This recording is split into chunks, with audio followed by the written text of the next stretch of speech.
आइए भक्तों, आज सुनते हैं गोवर्धन पूजा व्रत की कथा।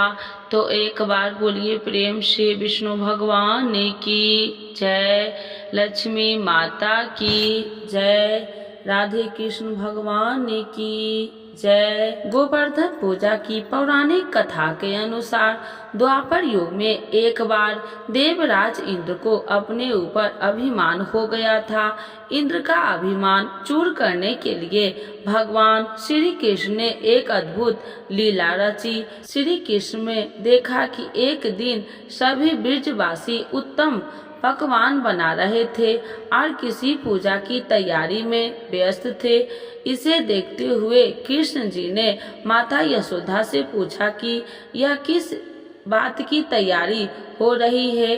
श्री कृष्ण की बात सुनकर यशोदा माता ने बताया कि इंद्र देव की सभी ग्रामवासी पूजा करते हैं, जिससे गांव में ठीक से वर्षा होती रहे और कभी भी फसल खराब न हो और अन्न धन बना रहे। उस समय लोग इंद्र देव को प्रसन्न करने के लिए अन्नकूट का चढ़ाते थे।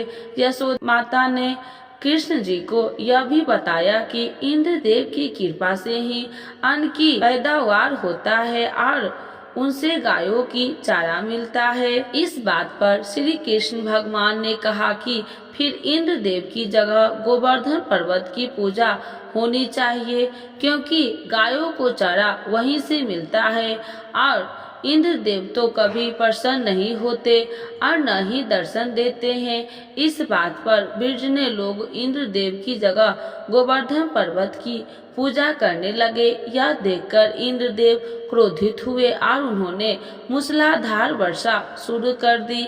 इंद्र देव ने इतनी वर्षा की, उससे ब्रजवासियों को फसल के साथ काफी नुकसान हो गया। ब्रजवासियों को परेशानी में देखकर श्री कृष्ण भगवान ने अपनी कनिष्ठा उंगली पर पूरा गोवर्धन पर्वत उठा लिया और सभी ब्रजवासियों को अपने गायों और बछड़ों समेत पर्वत के नीचे शरण लेने के लिए कहा।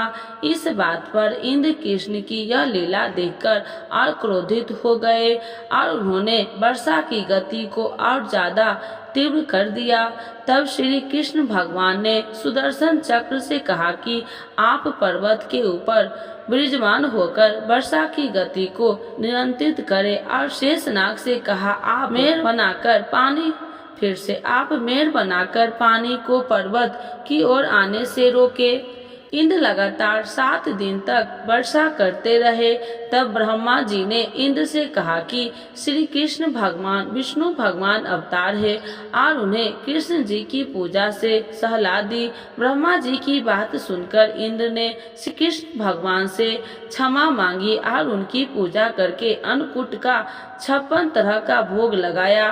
तभी से गोवर्धन पर्वत पूजा की जाने लगी और श्री कृष्ण भगवान को प्रसाद में 56 भोग चढ़ाए जाने लगे। ऐसी मान्यता है कि श्री कृष्ण भगवान को गायों से अत्यंत प्रेम था और वो गायों तथा बछड़ों की सेवा किया करते थे।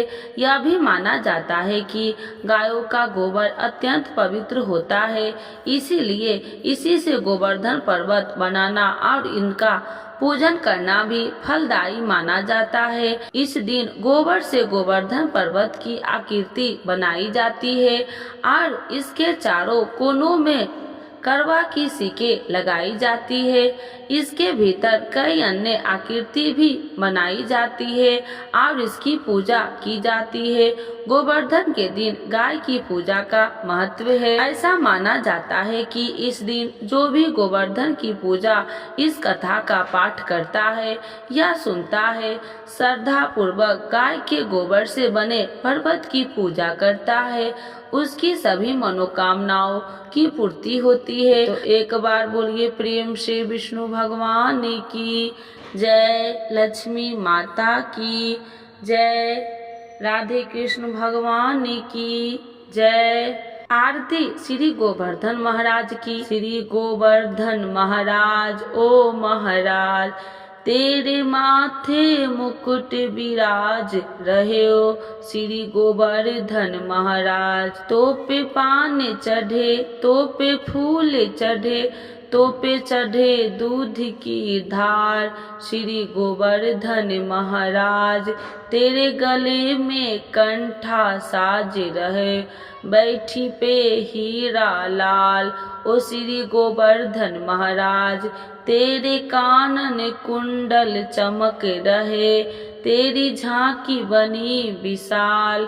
ओ श्री गोवर्धन महाराज तेरी 7 कोश की परिक्रमा, चक्रेश्वर हे विश्राम। ओ गोवर्धन महाराज श्री गोवर्धन महाराज, ओ गोवर्धन महाराज तेरे माथे मुकुट विराज रहे, गिरिजा धारण प्रभु तेरी शरण।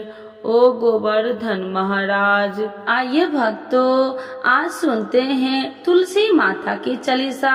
यह चालीसा सुनने से होती है हर रोगों से मुक्ति, मिलती है सुख समृद्धि का आशीर्वाद। तो एक बार बोलिए प्रेम से विष्णु भगवान की जय, तुलसी माता की जय, भगवती माता की जय। श्री तुलसी महारानी करु विनय सिरनाय, जो मम हो संकट विकट दीजे मात नसाय। नमो नमो तुलसी महारानी, महिमा अमित न जाए बखानी। दियो विष्णु तुमको सम्माना, जग में छायो सुयस महाना। विष्णु प्रिय जय जयंती भवानी, तिहु लोक की हो सुख खानी। भगवत पूजा करे जो कोई, बिना तुम्हारे सफल न हो। जिन घर तब नहीं होए निवासा, उस पर करे विष्णु नहीं वासा। करे सदा जो तब नित सुमरन, ते ही के काज होए सब पूरन। कार्तिक मास महात्म्य तुम्हारा, जाको जानत सब संसारा। तब पूजन जो करे कुमारी, पावे सुंदर वर सुकुमारी। करे जो पूजा नित प्रति नारी, सुख संपत्ति से होए सुखारी। वृद्धा नारी करे जो पूजन, मिले भक्ति होवे पुलकित मन। श्रद्धा से पूजे जो कोई, भव निधि से तर जावे सोई। कथा भागवत यज्ञ करावे, तुम बिन नहीं सफलता पावे। छायो तब प्रताप जग भारी, ध्यावत तुम्हि सकल चितधारी। तुम्हि मात यत्र तंत्र में, सकल काज सीधे होवे क्षण में। औषधि रूप आप हो माता, सब जग में तब यश विख्याता। देव ऋषि मुनि और तपधारी, करत सदा तब जय जयकारी। वेद पुराणन तब यश ज्ञाया, महिमा अगम पार नहीं पाया। नमो नमो जय सुख कारिणी, नमो नमो जय दुख निवारिणी। नमो नमो सुख संपत्ति देनी, नमो नमो अख काटन छेनी।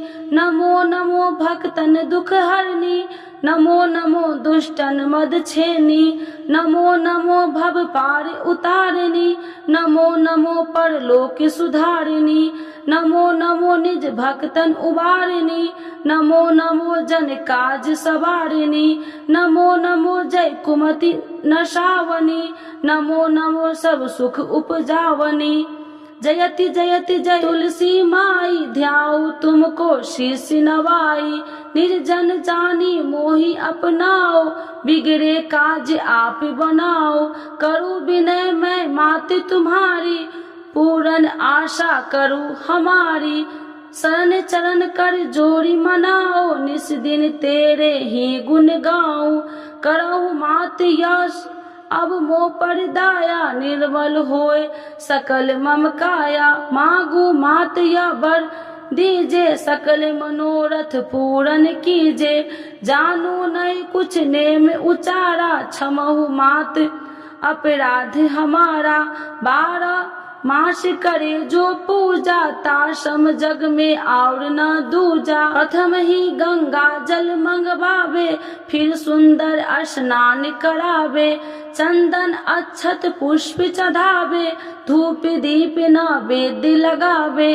करे आचमन गंगा जल से, ध्यान करे हृदय निर्मल से। पाठ करे फिर चालीसा की, स्तुति करे माते तुलसी की। यह विधि पूजा करे हमेशा, ताके तन नहीं रहे कलेशा। करे मास कार्तिक का साधन, शोभे नित्य पवित्र सिद्ध होई जाई। है यह कथा महासुखदाई, पढ़े सुने सो भव तर जाई। यह श्री तुलसी चालीसा, पाठ करे जो कोई। गोविंद सो फल पावही, जो मन इच्छा होई। तो एक बार बोलिए प्रेम से विष्णु भगवान की जय, तुलसी माता की जय, भगवती माता की जय, सर्व देवी देवताओं की जय।